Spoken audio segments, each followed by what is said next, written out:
श्रीमन्महागणाधिपतये नमः। नमामि गंगे तव पाद पंकजं सुरासुरैर्वन्दित दिव्य रूपं भुक्तिं च मुक्तिं च ददासि नित्यं भावानुसारेण सदा नराणाम्। प्रिय मित्रों, सादर नमस्कार। आप सबका हमारे धर्म एवं अध्यात्म के यूट्यूब चैनल पंडित मधुरादीप त्रिपाठी में स्वागत है। 1 फरवरी को माघ शुक्ल पक्ष पूर्णिमा तिथि है। पूर्णिमा तिथि वैसे तो अपने आप में ही बड़ी महत्वपूर्ण होती है, लेकिन माघी पूर्णिमा का विशेष महत्व है। और इस बार 2026 में और भी महत्वपूर्ण हो गई है। क्यों? क्योंकि इस दिन रवि पुख्य योग भी है, अर्थात पुख्य नक्षत्र भी है और रविवार का दिन भी है। तो रवि पुख्य और गुरु पुख्य योग जो है वो बड़े महत्वपूर्ण होते हैं। तो इस दिन अवश्य ही हमें, अगर आपने पूरे महीने स्नान नहीं किया है और इस दिन स्नान आपने कर लिया हर हर गंगे कह करके, तो आपको संपूर्ण मास का फल मिल जाएगा। जहां पर ही हैं आप, वहीं पर ही आप हर हर गंगे कह करके स्नान करिए। सूर्योदय से पूर्व स्नान करिए तो और अच्छा है। थोड़ा सा तिल डाल करके स्नान करिए। गंगा जल है तो थोड़ा गंगा जल डाल करके उसमें जल मिला करके स्नान करिए, लेकिन करिए जरूर स्नान। तो इस दिन रविदास जयंती भी है 1 फरवरी को। संत रविदास किसी परिचय के मोहताज तो है नहीं, सभी जानते हैं।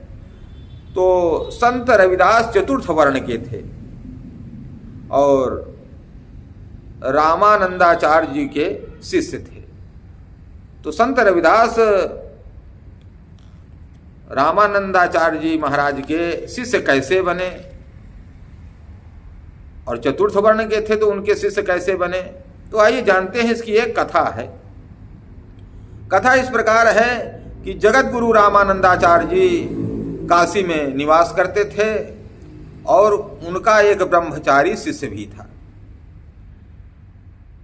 और रामानंदाचार्य जी का एक नियम था कि वह त्रिकाल संध्या करते थे और किसी ब्राह्मण के घर से ही जो राशन मिलता था उसी से जो है भोजन बनाते थे, प्रसाद बनाते थे और उसी भिक्षा से ठाकुर जी को भोग लगाते थे और दोनों प्रसाद जो है पाते थे। अर्थात भक्त और भगवान दोनों भाव में ही, भाव से ही उन्हें पता लग जाता था कि भगवान हमारा भोग ग्रहण कर रहे हैं।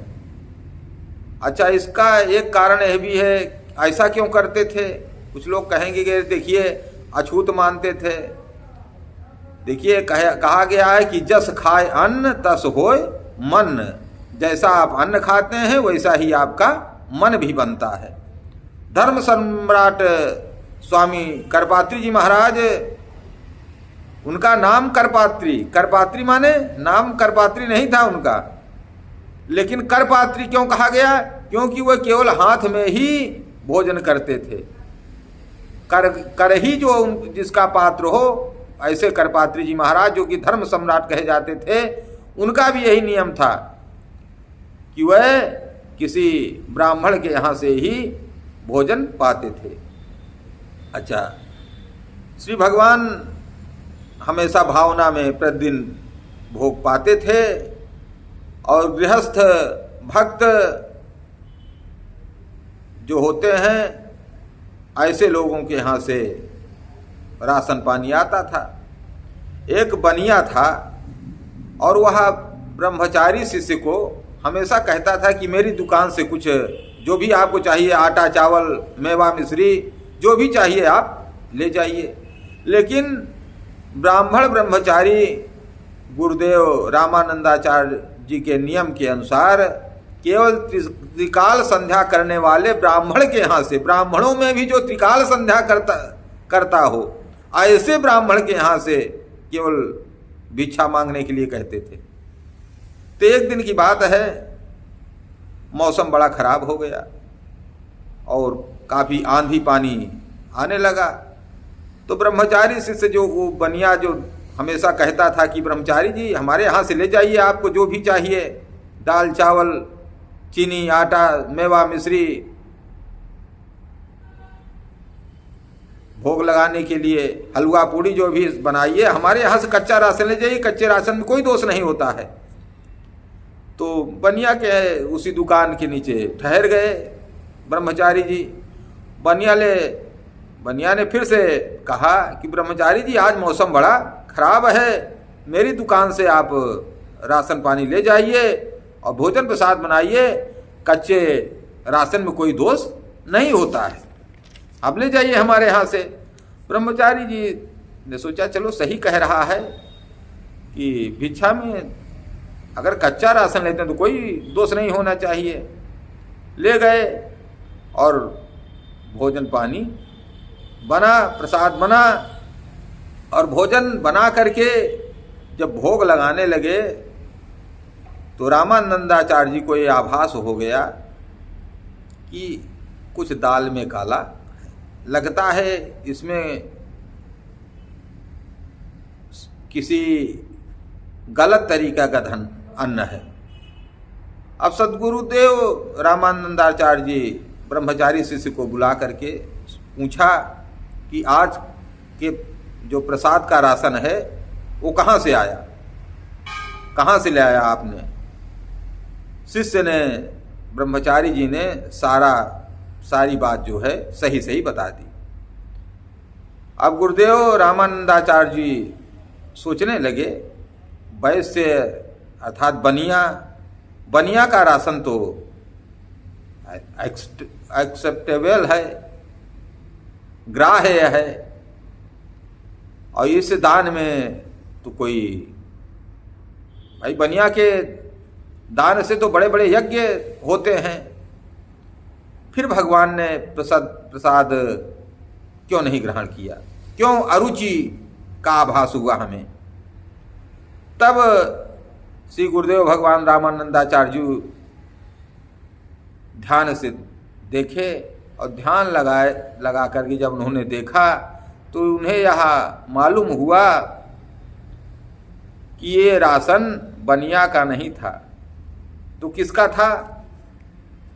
कहते हैं काशी में एक धन संपन्न रघु चर्मकार था, रघु नाम का चर्मकार था, जिसके कोई संतान नहीं थी। उसने पुत्र संतान प्राप्ति के लिए ज्योतिषी लोगों के पास गया, और वहाँ पर जब लोगों के पास अपना दुखड़ा व्यक्त किया तब लोगों ने बताया, किसी पहुँचे हुए ज्योतिषी ने बताया कि उसकी कुंडली में दोष है।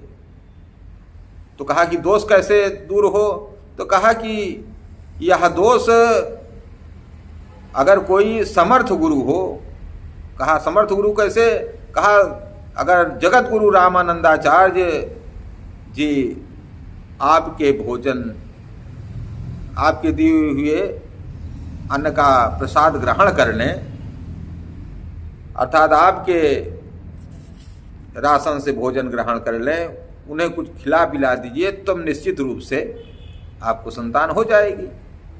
रघु चर्मकार धन संपन्न था, उसने विचार किया कि मेरा दिया हुआ तो स्वीकार करेंगे नहीं, तो उसने बनिया से कहा कि तुम ही कुछ ऐसा करो, अगर तुम रामानंदाचार्य जी को राशन किसी भी बहाने से पहुंचा दो तो मैं तुम्हें उसका दूना तिगुना नहीं 10 गुना दाम दूंगा।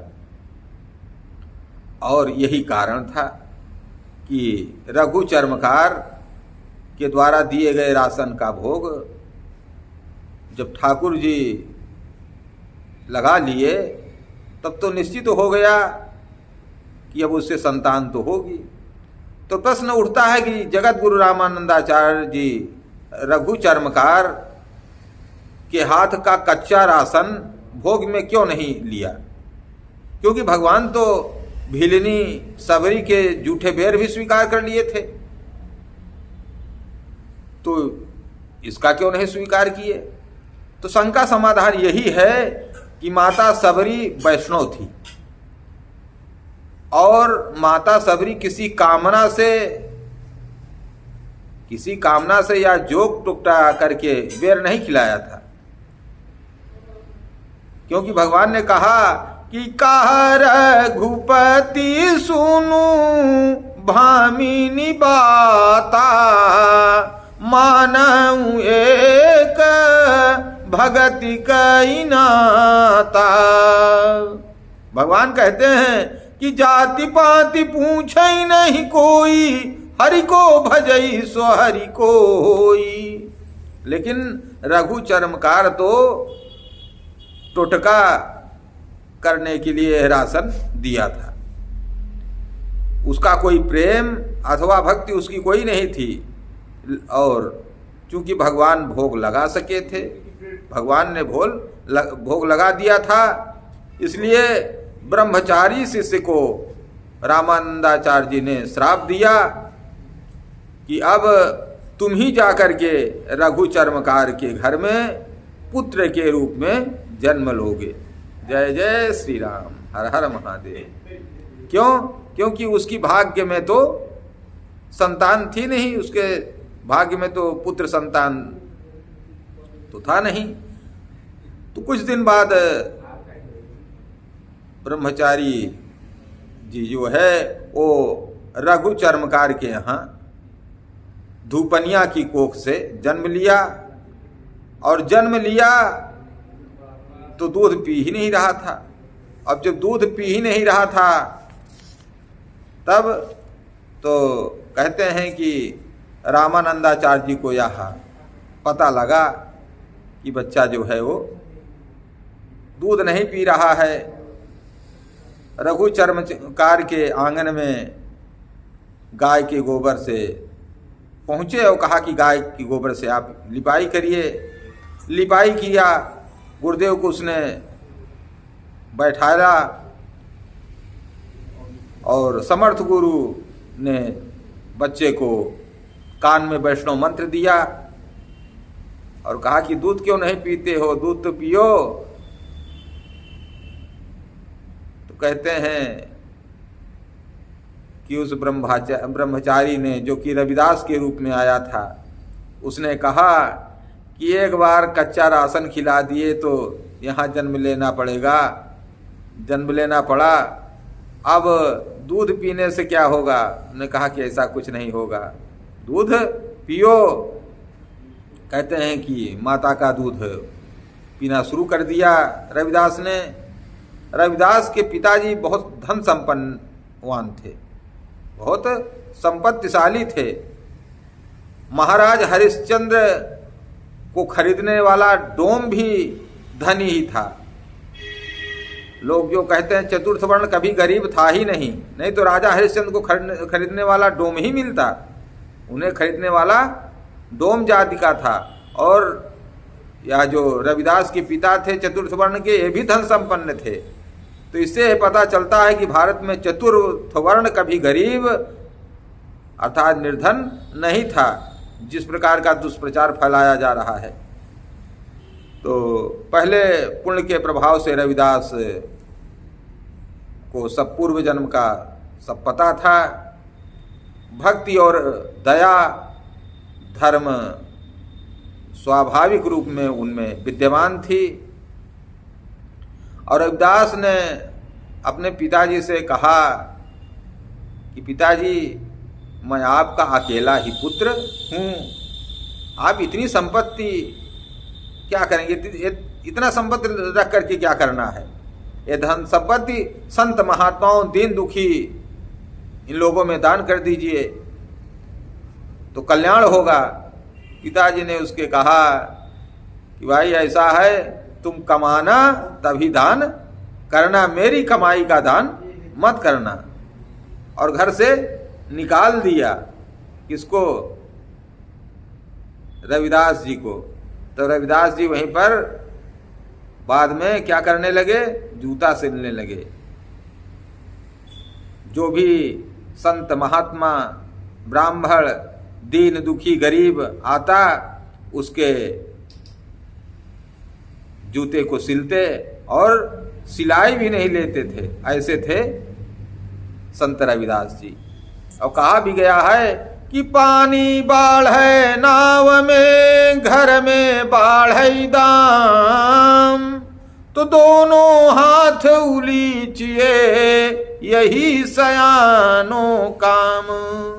यदि घर में खूब धन संपत्ति हो गई हो तो क्या करना चाहिए? दोनों हाथों से दान करना चाहिए।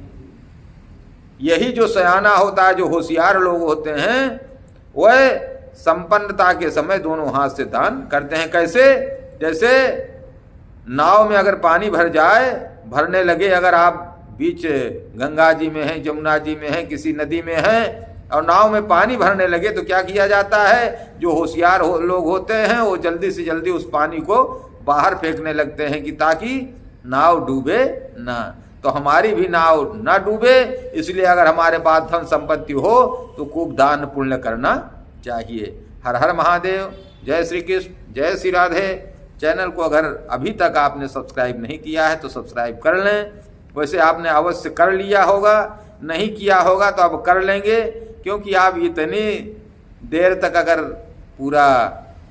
पूरी कथा सुने तो इसका मतलब आप साधुजन हैं, भक्तजन हैं, तो आप अवश्य कर लिए होंगे। नहीं कर लिए होंगे तो आप कर लीजिए। जय जय श्री कृष्ण, जय श्री राधे, जय गंगे मैया की। माँ गंगे सबका कल्याण करें। हर हर गंगे। जय जय श्री राम, जय दुर्गे।